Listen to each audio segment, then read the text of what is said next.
dimuji dan anak soleha. Ini koyo bapakmu yo, ini koyo ibumu yo.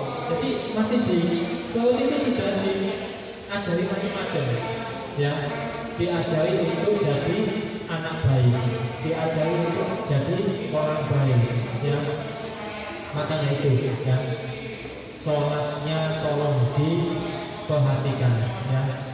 Praktek sholat wudhu itu kalau dulu saya masih kecil, pondok Ramadan itu ada yang namanya praktek wudhu, praktek sholat, praktek azan itu ada. Ya dulu nggak tahu kalau sekarang. Nah itu penting sekali. Oleh sebab itu menuntut ilmu tadi saya sebutkan bagi siapapun saja, bagi orang muslim siapapun saja itu penting, ya, yang penting didahulukan.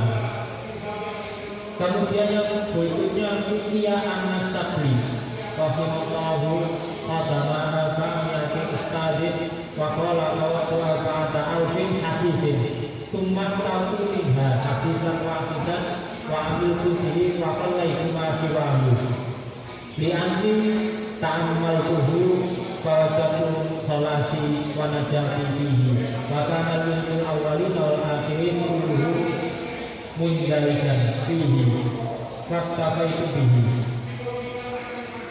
Ada seseorang yang namanya Imam As-Sidri, ya, kalau di sini tulisannya Sabri, namanya Imam As-Sidri.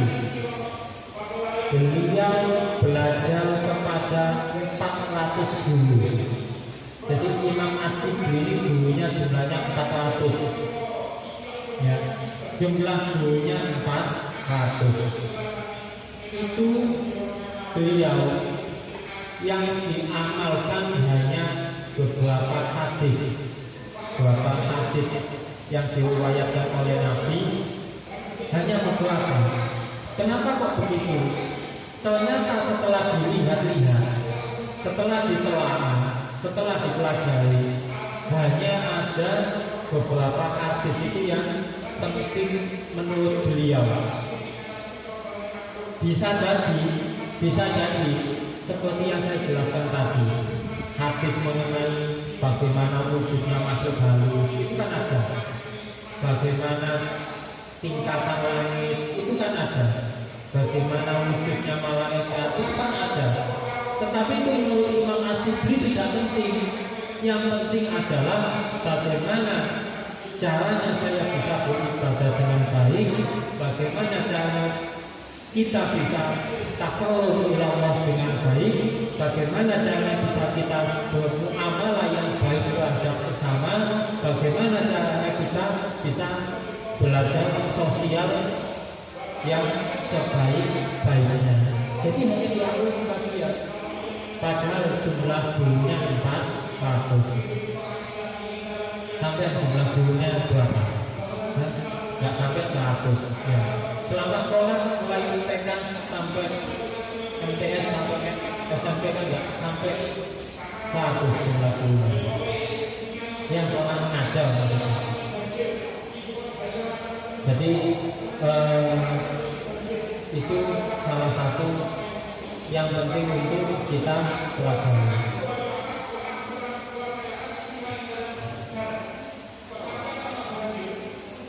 Kemudian berikutnya kalau tadi ashabihi iman li dunya biqadri maqamika fiha wa amal li akhiratika biqadri maqamika fiha wa amal lillahi biqadri hajatika ilaihi wa amal linnahu biqadri sabrika alaiha. Hadis itu adalah perkataan Rasulullah kepada salah seorang sahabatnya yang mengatakan bahwa beramallah untuk duniamu sesuai dengan masa tinggalmu, dan beramallah untuk akhiratmu sesuai dengan kekekalanmu, dan beramallah untuk Allah sesuai dengan kebutuhanmu kepadanya. dan beramallah untuk neraka sesuai dengan kesabaranmu atasnya. Jadi begini, Nabi meriwayatkan hadis ini adalah tujuannya kita harus memaksimalkan amal kita di dunia. Artinya bagaimana? Misalnya kita punya keyakinan sepertinya saya ini hidupnya sampai tua, umurnya sampai tua, katakanlah sampai 70 tahun misalnya. Ya sudah, maka kita harus punya mindset, punya pikiran bahwa amal kita harus bisa mencapai targetnya di usia 70. Kalau di akhirat itu kekal, maka ya harus kita beramal semaksimal mungkin tanpa henti karena sifatnya kekal.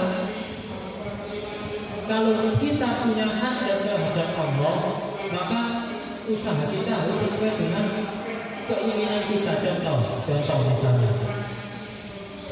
sampai punya keinginan nanti kalau misalkan lulus SMP misalnya diberikan HP baru sama sepeda baru misalnya. Ya kalau doa ya sesuai dengan keinginannya. Artinya kalau keinginannya bisa ya doanya harus lebih semangat lagi, harus lebih besar lagi. Makanya kalau dalam kalimat itu kan ada begini, ikmal lidunya kakaan maka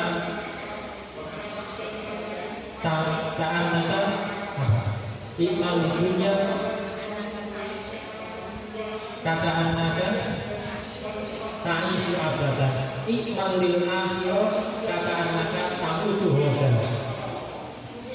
Beramallah untuk duniamu seakan-akan engkau hidup selamanya, tetapi beramallah untuk akhiratmu seakan-akan engkau mati besok. Ya, itu maksudnya apa? Kalau kalian sekolah, kalau kalian belajar, itu bayangkan hidup selamanya. Agar supaya apa? Semangat. Aku tak sekolah yang giat, yang rajin, karena saya pengen ini, pengen itu, pengen apa gitu. Saya tak belajar ini karena nanti saya pengen jadi ini, pengen jadi ini, pengen jadi itu. Saya tak bekerja segiat-giatnya, sekeras-kerasnya karena nanti saya pengen punya rumah, pengen punya mobil, pengen punya apa gitu. Urusan duniawi harus begitu. Bayangkan kalian semua itu hidup selama-lamanya agar selamat. Sebaliknya, kalau untuk urusan akhirat, bayangkan kalian semua itu mati besok. Agar supaya apa? Amal akhiratnya itu bisa dengan sungguh-sungguh, bisa dengan khusyuk. Contoh begini, kalau sampai membayangkan besok mati, hari ini sampai mati, pasti hari ini sholat itu khusyuk betulan. Allah Akbar. Terus dalam hati begini, ya Allah, saya tak sholat sungguh-sungguh, saya nggak sholat, saya betul-betul mau sholat yang sungguh-sungguhnya karena apa? Besok saya mati, besok saya nggak sholat, tapi saya besok bisa mati. Saya hari ini tak amal, nanti amal kepada anak yatim, kepada fakir miskin, uang itu tak kasihkan semua. Soalnya saya besok mati.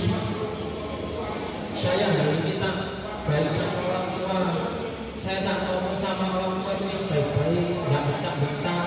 Saya kalau disuruh sama orang tua hari ini tak nurut lah. Soalnya apa? Soalnya besok mati. Itu caranya. Tapi jangan dibalik. Kalau sekolah urusan duniawi, ingat yang mati, ya nggak selamat. Ngapain sekolah bisa bisa mati?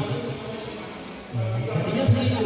Ngapain saya belajar mau ujian? Atau juga bulan depan saya mati? Nah, ya jangan begitu. Keliru. pakai puisi begitu salah. Atau dibalik lagi, waktu sholat di sini, ayo sholat maghrib, ayo sholat dulu, ayo di masjid.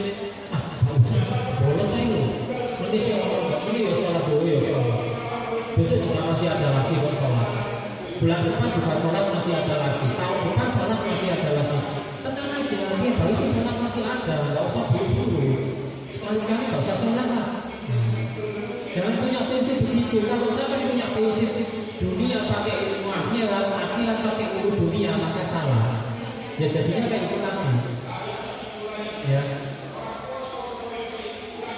Soalnya kadang perempuan itu kalau di sholat itu nakalnya begini. Tidak sedang berhalangan, tapi pengen bolos sholat, bilangnya berhalangan. Itu, ya, itu biasanya alasan paling mujarab, alasan paling jitu untuk enggak sholat. Ya, kenapa kamu enggak sholat? Maaf, saya lagi halangan. Mau apa coba? Kan Bapak Ibu juga nggak bisa memarahi kalian. Tapi apakah betul kami lagi halangan? Atau hanya saking lagi malas, lagi nggak pengen sholat, lagi pengen diam-diam saja di sholat? Nah,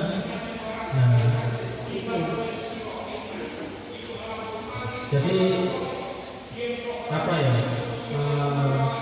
Ya tolong diperhatikan bahwa maksud saya begini. Kalian itu kan sekolahnya kan di sekolah Islam, ya. Saya kemanapun, kalau cerita tentang yang namanya tanaga, cerita yang namanya tanaga, itu dia sekolahnya orang elit, ya. Dia sekolahnya orang elit yang ada di Papua City sana, karena namanya tanaga. Ya, kayak nama-namanya tuh kayak nama-nama ke Jepang-Jepangan gitu loh, tanaga, ya kan? Hiroshima Takada, ya. Ada namanya orang Jepang Takada, tanaga, Hakada, ya. Jadi tanaga itu dia sekolah non muslim lah. Loh, apa tanaga? Loh, apa Kanada? Malah yang bilang Kanada. Padahal, ya, padahal tanaga itu kan tausiah nabiah dunia akhirat. Ya, pendidikan dunia akhirat. Jadi sampai itu sekolah-sekolah Islam yang betul-betul sekolah Islam, bukan hanya sekolah Islam saja, tetapi sekolah Islam yang beraliran Ahlus Sunnah wal Jamaah. Makanya kalian ada kegiatan sholat jamaah di masjid, kegiatan istighosa dan lain-lainnya. Itu karena menunjukkan identitas dari sekolahan kalian, ya. Makanya kemarin saya jelaskan, kalau kalian jadi siswa pandai itu bagus sekali.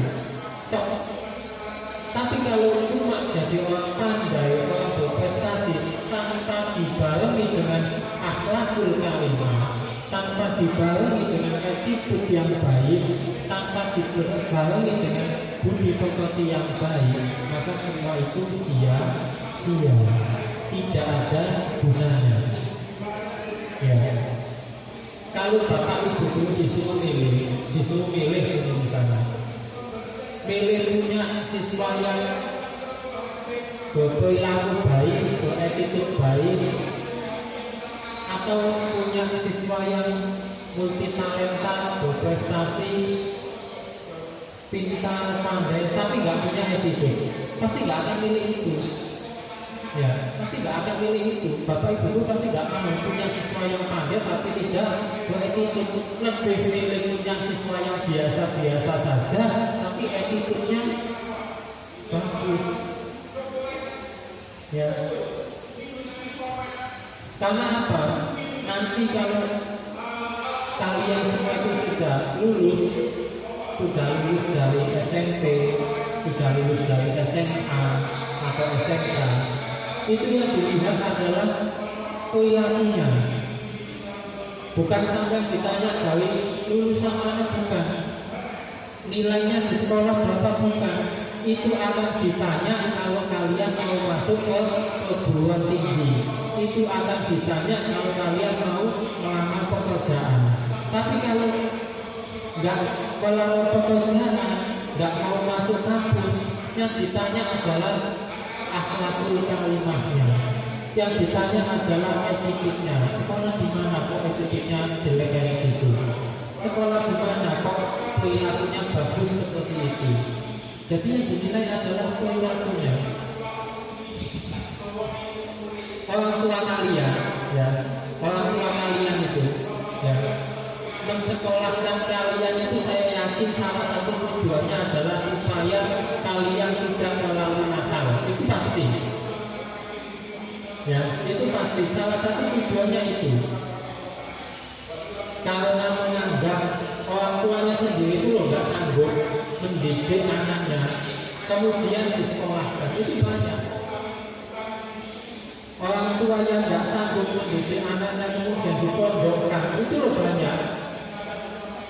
Tapi anaknya orang tua sekarang itu bagaimana? Anaknya nakal dipondokkan, bukan dipondokkan karena pilih bisa ngaji, bukan.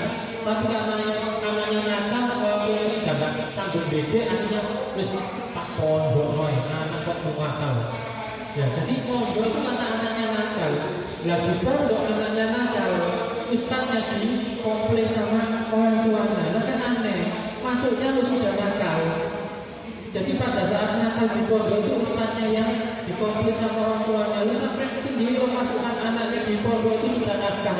Kok di pondok nakal? Iya di foto alkan. Kita orang tua itu ya macam-macam. Makanya sampean itu meskipun tidak sedang di pondok pesantren, tapi sampean kalian semua itu belajar di sekolahan agama. Ya, sekolahan agama, sekolah Islam. Kalau kalian punya attitude yang bagus, yang di atas rata-rata, levelnya juga akan beda. Tidak menutup kemungkinan, ya, MTS Kanada itu, sekolah Islam itu, akan sama levelnya dengan sekolah al yang ada di luar sana. Loh, apa bisa? Bisa.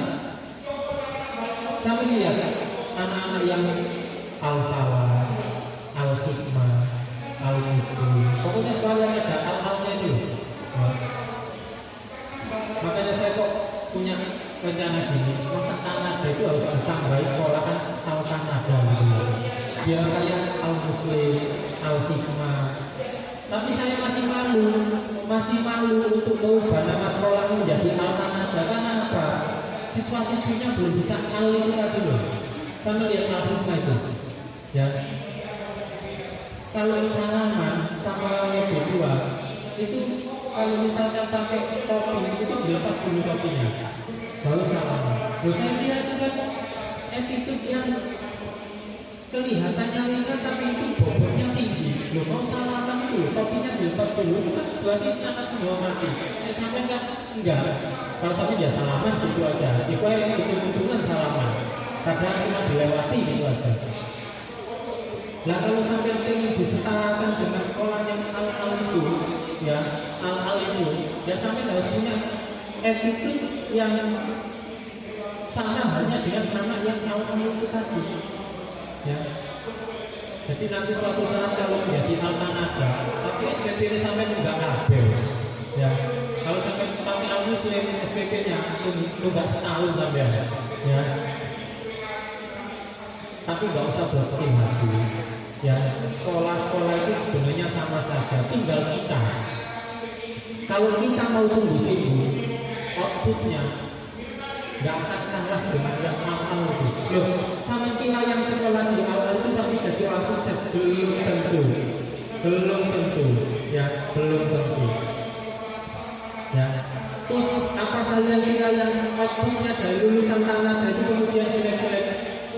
Jangan salah, lulusan MTS Kanada yang jadi tentara itu banyak sekali. Loh, teman saya sendiri, karena ini teman saya sendiri, sekarang lagi ditugaskan di Papua sana. Ya, sampai pengen jadi tentara Papua. Jangan ya, sampai perempuan nggak boleh jadi tentara. Anak kecil sana itu banyak yang jadi tentara di luar sana. Nggak tahu, bapak ibu ini ada yang tahu apa enggak? Lulusan MTS Kanada, saya kasih tahu, ada yang jadi pengusaha domba terkaya di Jawa Barat. Loh, nggak tahu ya. Sempat didatangi oleh Menteri Pertanian Republik Indonesia. Masuk televisi, ada di YouTube. Ada di YouTube. Namanya kalau di YouTube itu apa ya?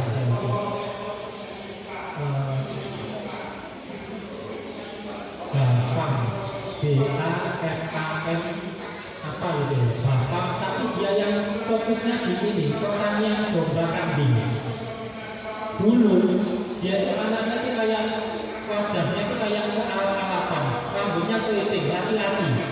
Ya, dulu ngekos di Bogor, sekarang ngekos di Bogor sama orang tuanya. Jadi anak nggak punya, itu sih coba sampean, namanya di sini punya rumah, ya, itu ngekos. Dia sekarang tinggal di berapa? Nanti kalau sudah ingat nanti saya sampaikan. Dombanya itu dia punya sekitar saya dapat itu 5.000 atau 7.000 peternakan domba. Itu lulusan MTS Kanada. Lulusan MTS Kanada. Haja Juni, ya, politikus itu lulusan MTS Kanada. Lulusan MTS Kanada di Tambak Sawah itu ya, Tambak Sawah. Nah, Tambak Sawah itu lulusan MTS Kanada jadi politikus nasional. Loh. Jangan disangka kemudian outputnya MTS Kanada ini kerjanya di pabrik, bukan ya. Banyak yang jadi terkenal sukses itu banyak. Saya duduk di sini, saya itu lulusan MTS Kanada. Ya, justru saya bukan lulusan MA Kanada bukan, karena saya rumahnya nggak di sini. Dulu SMK belum ada. Saya terakhir di sini MTS Kanada. Saya bisa duduk di sini, itu lulusan MTS Kanada. Jadi dia itu, bapak itu tadi, dia tiap bulan itu mensuplai 2 ton beras ke setiap panti asuhan di Jawa Barat. Itu saya sampai kaget ya. Itu kalau sampai dia menjelaskan di media sosial, di kanal YouTube-nya dia, ketika diwawancarai oleh menteri itu, dia kalau misalkan menyebutkan saya dulu sekolah lulusan di MTS Kanada Sidoarjo, itu nama sampai melejit ini. Iya loh. Hampir panti asuhan di sana itu disuplai sama dia. Cuma nggak bayar spesial itu enggak. Itu lulusan MTS Kanada. Sekolahnya dulu yang biasa-biasa saja. Itu dulu saya kelas 1 MTS, dia kelas 3 kalau nggak salah. Itu kakak kelas saya. Makanya saya tahu. Anak-anak biasa pol, kelihatan anak yang suwi seperti itu juga. Makanya sampai di sini yang berprestasi itu jangan terlalu pede ya. Karena apa? Tujuan kalian masih panjang sekali. Begitupun juga sebaliknya, yang kemampuan kalian biasa-biasa itu jangan minder. Sangat tidak menutup kemungkinan kalian di sini yang biasa-biasa saja itu nanti suatu saat takdir kalian menjadi orang terkenal. Ya, sangat tidak menutup kemungkinan. Jadi belum tentu yang pintar berprestasi nanti jadi orang terkenal belum tentu. Oh saya biasa-biasa saja nggak punya prestasi, kali besok ya beberapa pabrik. Nah, jadi itu juga nasib itu nggak ada yang tahu, dan yang menentukan nasib kalian. Nah, saya kasih contoh lagi itu tadi, anak itu ya namanya siapa sih? Kalau tadi nggak itu nama aja maksudnya kalau saya cari namanya siapa? Selama sekolah itu kemampuannya biasa-biasa saja, tapi ada tapinya. Dia kalau sama orang tua dan guru itu hormatnya minta ampun, sopan sekali.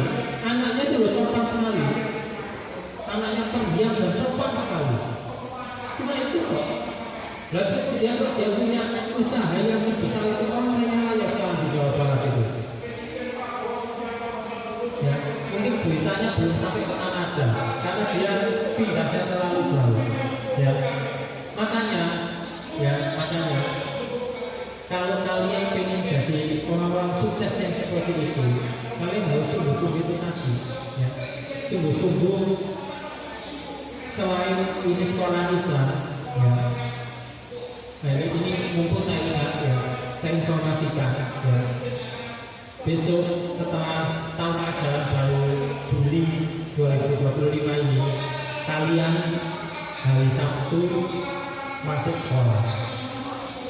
Ya, hari Sabtu masuk sekolah. Begini, saya jelaskan. Hari Sabtu kenapa masuk sekolah?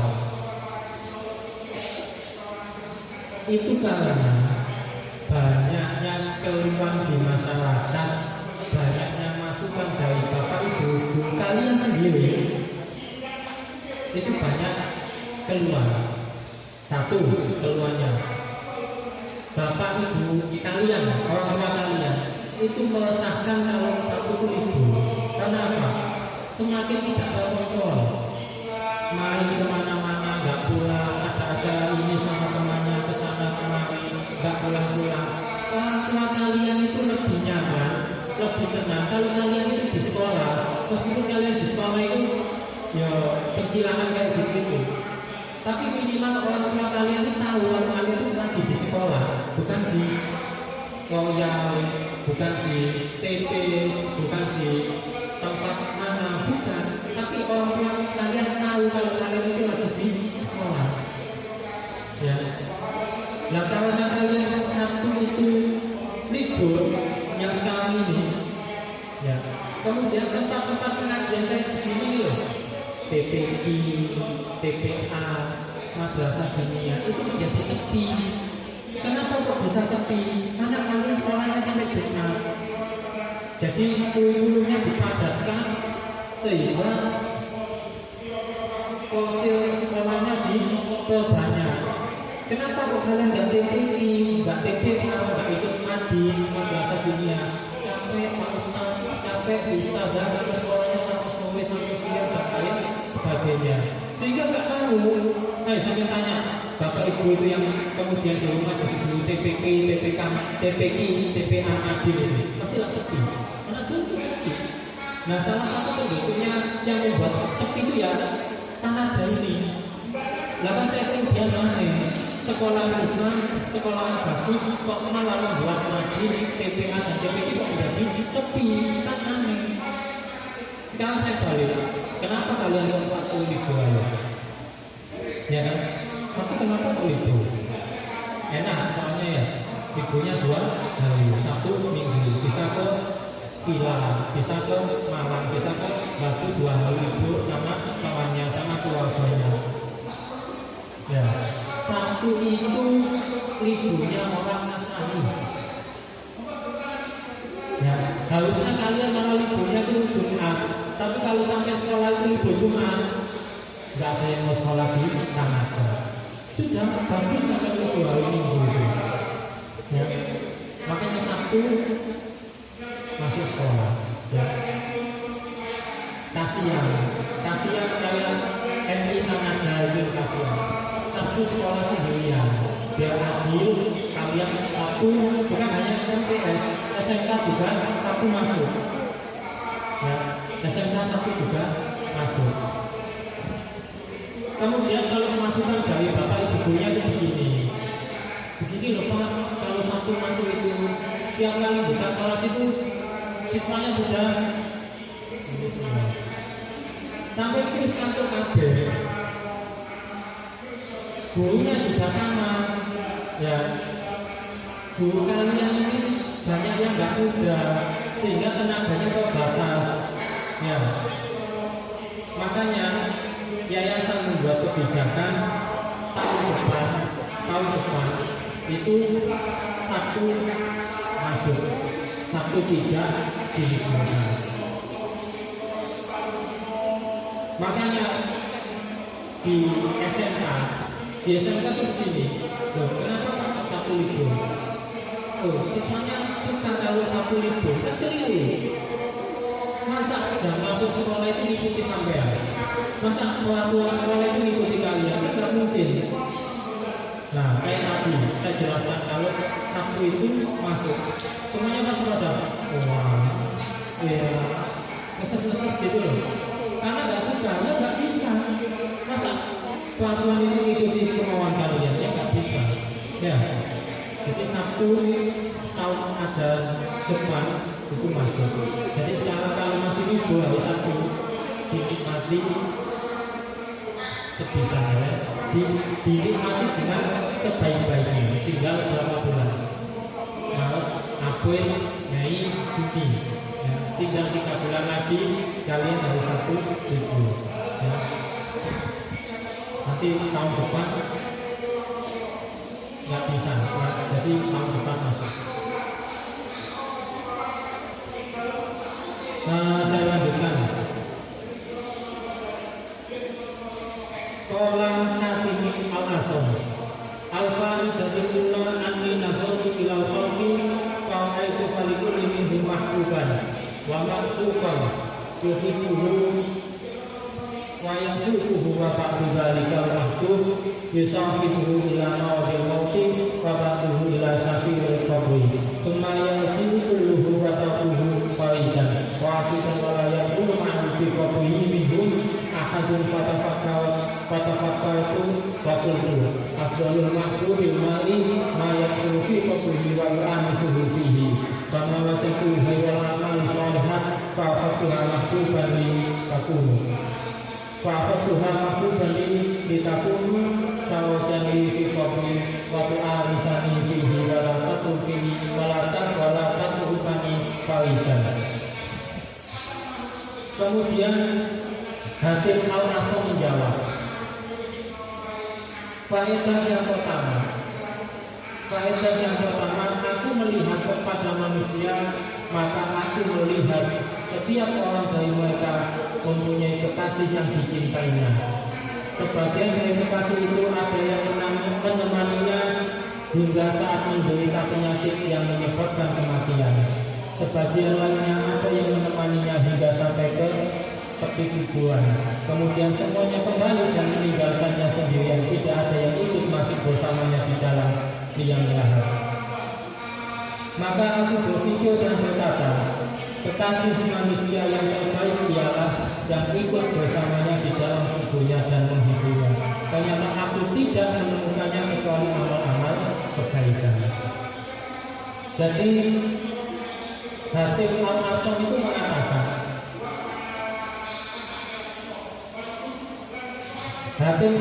itu mengatakan, kita semua jadi manusia itu mempunyai kekasih, baik orang tua kita, kakak, adik kita, saudara kita, suami kita, istri kita, semuanya itu adalah kekasih kita.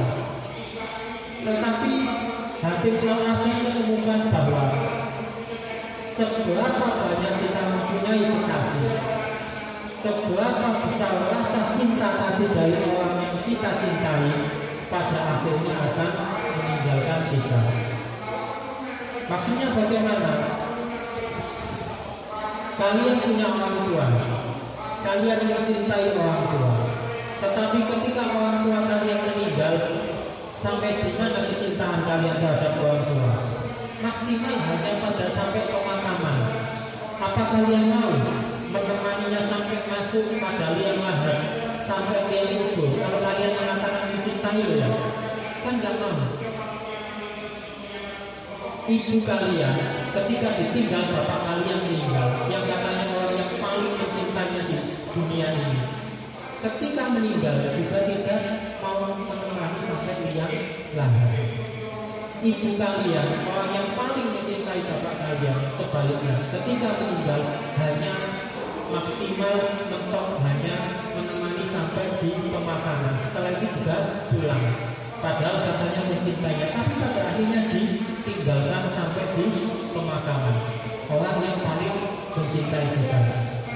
Sehingga Hatim Al-Hasan menyimpulkan yang akan menemani kita sampai liang lahat adalah amal ibadah kita, bukan manusia. Ya. Makanya seberapa besar kita mencintai apapun, sebesar apa kita mencintai siapapun, pada akhirnya kita akan ditinggalkan. Kita akan mati sendirian di liang lahat. Kaya-kayanya menangis, tapi menangisnya apa yang setiap hari sampai 1 minggu gak mungkin. Paling misalkan meninggalnya pagi, paling ada siang menangisnya. Malam ya ada menangisnya, paling ya sedikit. Minggu depan sudah kembali ke aktivitas biasanya, ya main HP, ya ketawa-tawa sama temannya, kemudian melakukan aktivitas sekolah seperti biasanya. Lupa. Padahal itu orang yang dicintai, hanya sekilas, hanya sekejap kalian menangisi orang tua kalian yang meninggal, itu hanya sekejap, hanya sekilas. Gak mungkin sampai 1 bulan kalian menangisi orang tua, gak mungkin. Paling nangis kalau lagi ingat saja. Kalau pas ingat paling ada menangisnya, itu pun menangisnya paling berapa menit.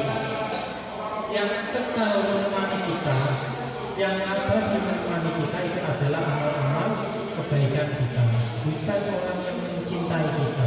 Kalau yang mencintai kita itu hanya menemani pada maksimalnya hanya pada saat kita meninggal dunia. Setelah itu kita ditinggalkan. Oleh sebab itu kita tidak bisa mengandalkan orang yang kita cintai. Yang bisa kita andalkan adalah amal kebaikan kita. Kemudian yang berikutnya, al-fatiha. Ani wa'aitul roto yang tasuna di ahwani wa yubadhiruna ila muwazati anfusihim kata amaltu qawluhu ta'ala wa amma man khawfa maqama rabbihi wa nahana nafsa 'anil hawa fa innal jannata hiya al-ma'wa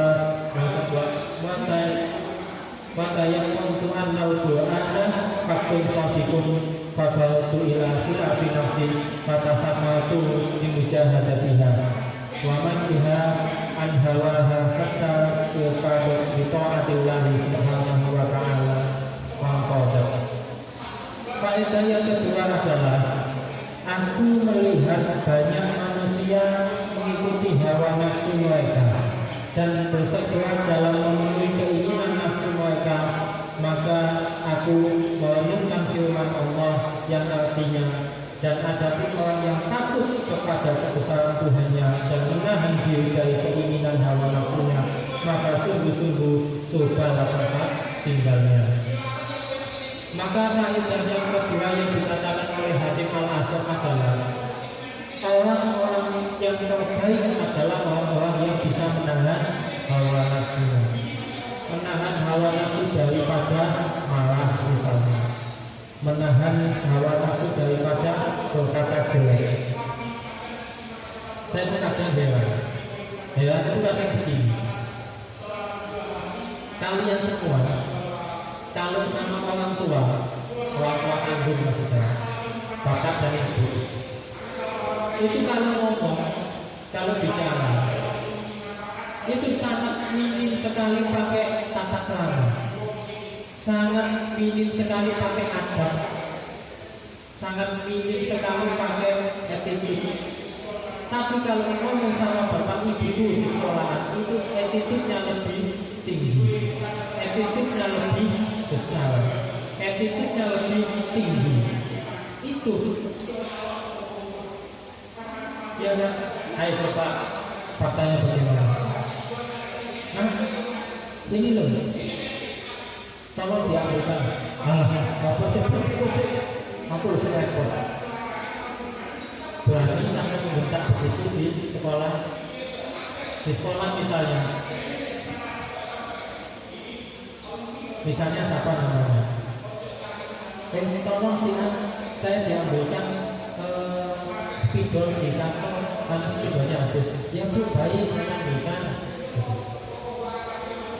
Kenapa kalian lebih sopan terhadap bapak ibu guru di sekolah daripada orang tua kalian sendiri yang di rumah?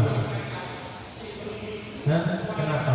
Itu semua hampir 90% anak sekolah itu begitu.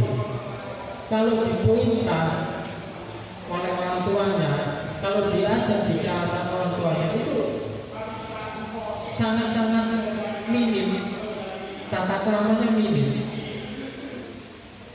Ini lo kalau diambilkan, yo sing salah, yo sing kok gampang.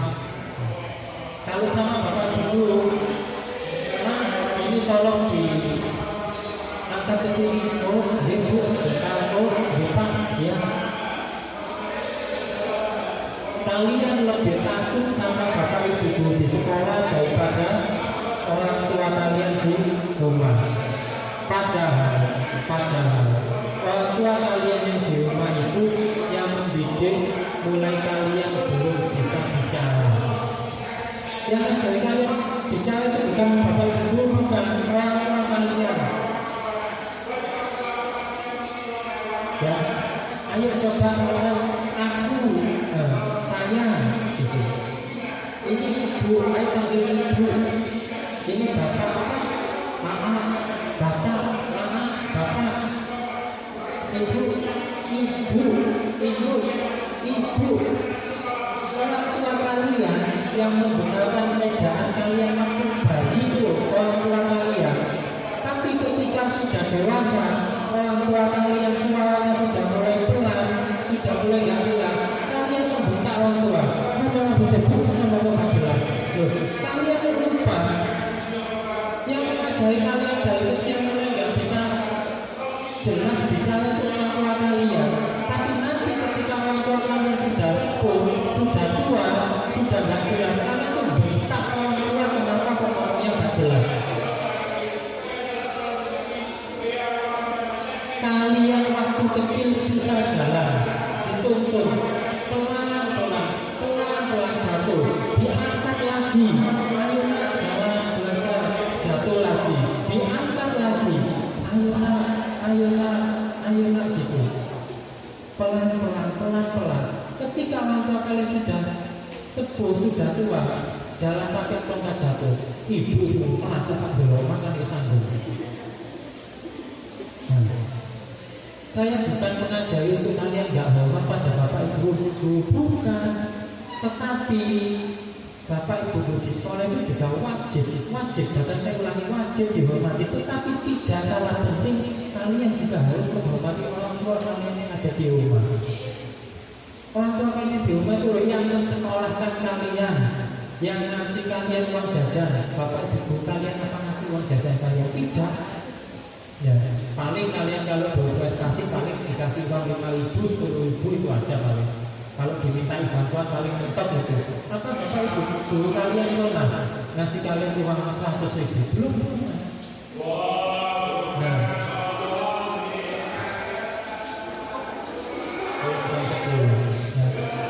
belum jam 10. Ya, makanya ya kalian semua adik-adikku, anak-anakku, tolong ya mulai hari ini belajar sama orang tua itu jawab begini, bosan, minimal itu, minimal sampai itu belajar jawab ambil bosan. Itu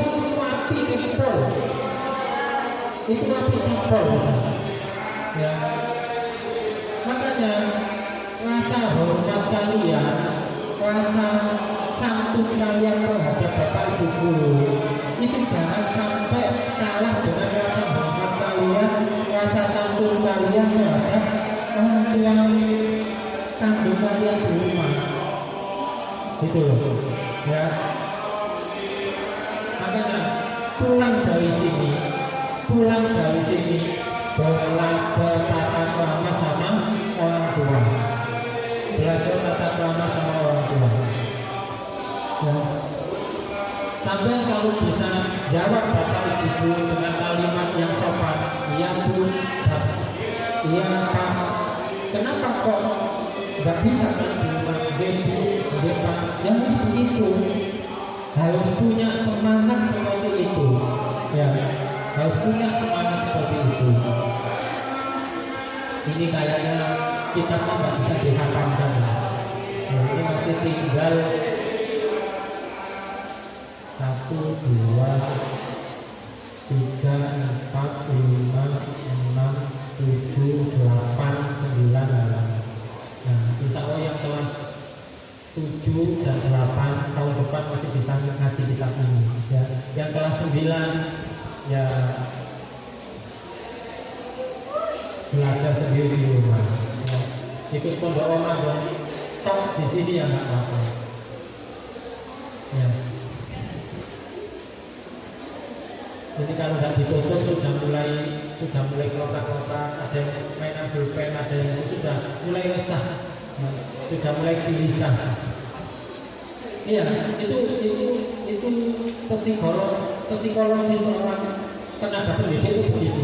Kalau ada guru ngajar, semuanya sudah perontakan pulpen, kitabnya sudah dibolak-balik, itu kalau nggak peka, terus ngajar itu ilmunya nggak ada yang masuk sia-sia. Ya, jadi harus peka. Kalau sudah mainan pulpen, sudah kotak-kotak, sudah melihat ke atas, itu sudah waktunya berarti ya. Jadi disudahi, nggak bisa dilanjutkan. Jadi ya, itu kalau saya belajar psikologis dulu seperti itu. Kalau sudah mulai begini, sudah mulai, pokoknya sudah tangannya begini, sudah apa, kitabnya dibolak-balik, ya, itu sudah bisa, sudah waktunya off, ya. Ya, ya sudah. Kalau sudah, cuma sebelum ngaji ini saya tutup, sebelum ngaji ini saya akhiri, saya cuma mau berpesan, belajar ilmu agama tidak harus menunggu pada saat bulan Ramadan seperti ini. Ya, pada saat sekolah, bapak ibu guru kalian menyampaikan pesan apapun tentang keagamaan, tolong diingat dengan betul, diperhatikan dengan betul. Karena itu nanti yang akan menjadi bekal kalian ketika sudah tidak sekolah. Dan apa yang kalian dapat pada hari ini dan kemarin, nanti setelah pulang dari rumah dipraktekkan sedikit. Nggak perlu semuanya. Orang belajar ilmu itu sama halnya dengan tukang bangunan itu. Tukang bangunan itu kalau tempelkan semen di tembok pakai apa namanya cetok, ya cetok plek, itu kan ada yang nempel, ada yang jatuh. Nah, itu sama halnya dengan kalian menuntut ilmu. Yang saya sampaikan sampai halaman 15 ini nggak mungkin semuanya masuk.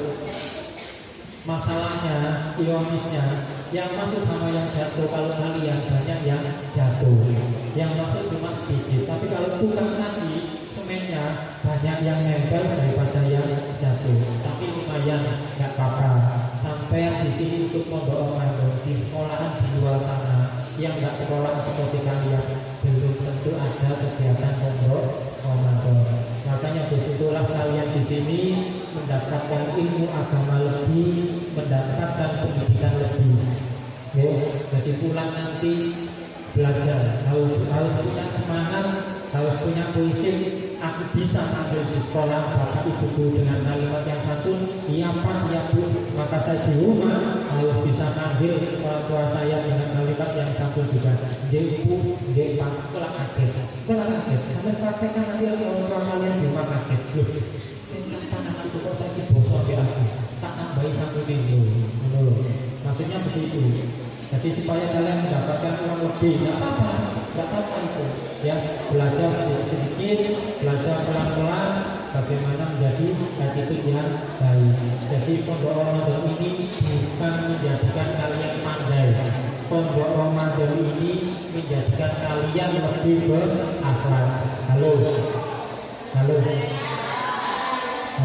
Pondok Ramadan ini bukan menjadikan kalian pandai bukan, tapi menjadikan kalian lebih berakhlak, lebih beretitude, lebih memiliki tata krama yang lebih baik. Itu saja yang dapat kami sampaikan.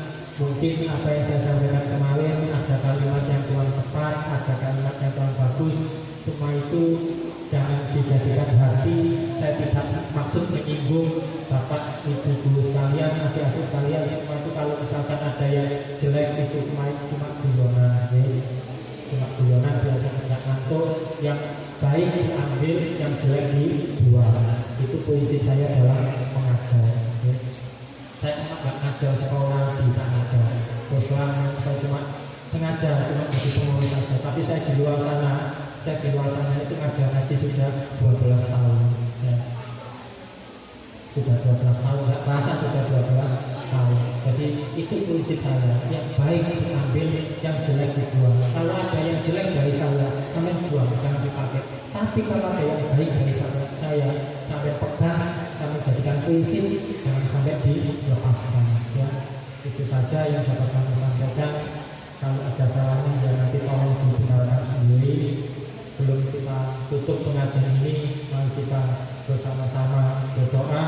Semoga apa yang kita lakukan pada hari ini, kemarin dan hari ini mendapatkan keberkahan dari Allah Subhanahu wa taala dan mendapatkan kemanfaatan, dan besok sholat di hari kiamat kita mendapatkan syafaat dari Nabi Muhammad sallallahu alaihi wasallam. A'udzubillahi minasyaitonir rajim. Bismillahirrahmanirrahim. Allahumma shalli ala sayyidina Muhammad walhamdulillahi rabbil alamin. Hamdan syakirin, hamdan na'imin, hamdan yuwafi ni'amahu wa yukafi mazidah. Ya Rabbana lakal hamdu kama yanbaghi li jalali wajhihi wa 'azimi sultanih. Allahumma taqabbal wa rusul sawaba ma qara'nahu min al-Qur'anil azim. Allahumma inna nas'aluka salamatan fi dinina wa 'afiyatan fi jasadina wa ziyadatan fi ilmina wa barakatan fi rizqina wa taubatan qabla mautina wa maghfiratan ba'da mautina. Allahumma hawwin 'alaina fi sakrati mautina wa najatan minan nar wal afwa inda hisab. Rabbana hab lana min azwajina wa dhurriyyatina qurrata a'yun waj'alna lil muttaqina imama. Rabbana la tuzigh qulubana ba'da idh hadaytana wa hab lana min ladunka rahmah innaka antal wahhab. Ya Allah, jadikan semua siswa-siswi di MTS Sanada ini menjadi siswa-siswi yang bermanfaat, yang menjadi keberkahan, yang menjadi kemanfaatan bagi nusa dan bangsa, dan bermanfaat dan berbakti kepada kedua orang tua dan bapak ibu guru kalian semua. Dan semoga cita-cita kalian ke depan menjadi orang-orang yang sukses, menjadi orang-orang yang bermanfaat, dan menjadikan semuanya bangga terhadap kalian. Rabbana atina fid dunya hasanah wa fil akhirati hasanah wa qina adzabannar. Wassallallahu ala sayyidina Muhammad walhamdulillahi rabbil alamin. Al-Fatihah.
Kitabnya buat ini semua. Jangan lupa. Nah, sama semua.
Yang perempuan tetap di sini ya, dalam lanjutan gambarnya.